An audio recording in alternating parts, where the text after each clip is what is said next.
Ever since I was a kid, I really wanted to be a fireman. And I just kind of like stuck with it up until high school when I could be. And I mean, I was never like a paid fireman per se. It was a fun time. Like, not a lot of people get to say that they've been in a burning house, you know. And also like the drivings behind like helping people.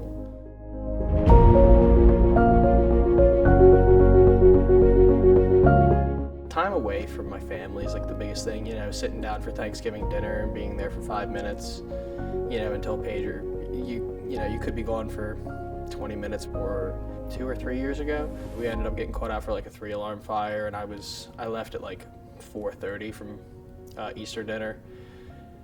And I was there till 4 in the morning, you know, doing a bunch of stuff on the scene, you know, and that's one of the biggest things is like time away from your family. It's hard on your family. You know, me and my mom, it kind of like strained on me and my parents' relationship, especially like, because my mom always did want me going, of course, but like, you can't really help it sometimes, you know, when the pager goes off, you're kind of wired to go at that point.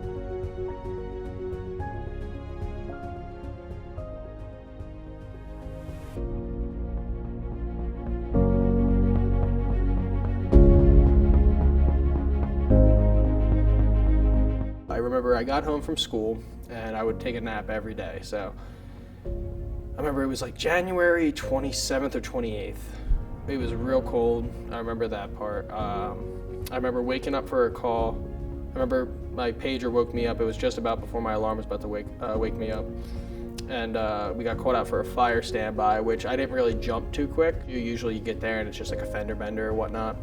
So I started getting dressed, and another call comes right across, and that's how I knew it was not like just like a fire standby. I looked and it was an ALS traffic incident, which means advanced life support. That means there was critical injuries. So I read the text in the description because our pager goes through our phone.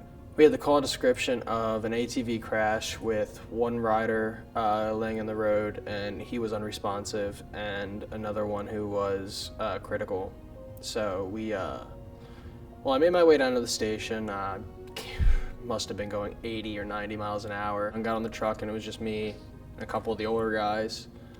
So we hopped down. It was only about maybe a mile from our station. We had one rider just laying, and so we didn't really go right there first.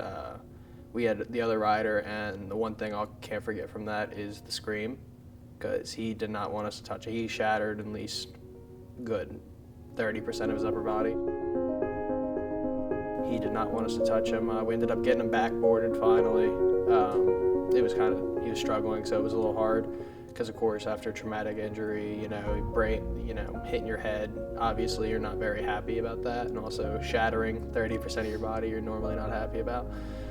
They ended up having to medically induce him. They got him out within the first five minutes probably, and then we turned our attention to not that we didn't pay attention at first, we kind of just got him situated and out, got him, you know, backboarded and onto the stretcher for the medics, and then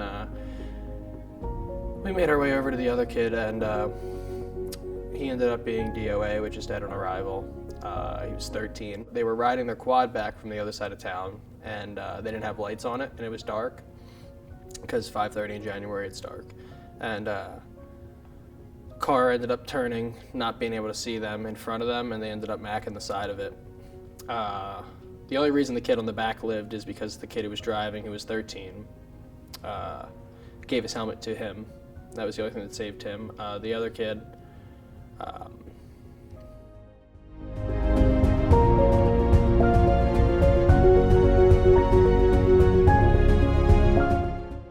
things like this do affect first responders, and it's really like a epidemic. The whole stereotype of not being able to go and talk to someone. So like the one thing I could say is talking to someone, especially.